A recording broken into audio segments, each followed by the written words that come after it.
చేసుకోవడమే.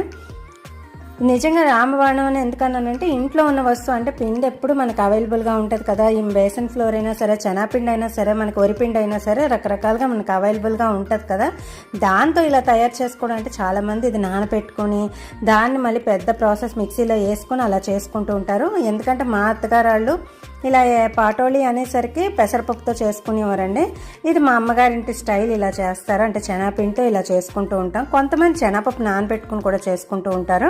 కానీ ఇది బెస్ట్ వే అని చెప్తానండి. ఎందుకంటే ఏ వెజిటేబుల్స్ ఎలా ఉన్నా లేకపోయినా సరే పిల్లలు కూడా ఇష్టంగా నెయ్యాబోలో కూడా చాలా సూపర్గా ఉంటుందండి ఇది.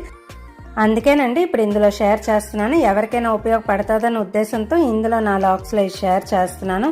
అదే నేను చేసుకుంటున్నది షేర్ చేస్తున్నాను. ఇంక ఇప్పుడు మొత్తం ఇలా కలిపేసుకోవాలండి. ఆ పిండి మొత్తం పచ్చివాసన ఏమీ లేకుండా మొత్తం చిన్న చిన్న మనకి పీసుల్లాగా, అంటే ఇప్పుడు మనం ఎంతైతే మనం వేపుకుంటే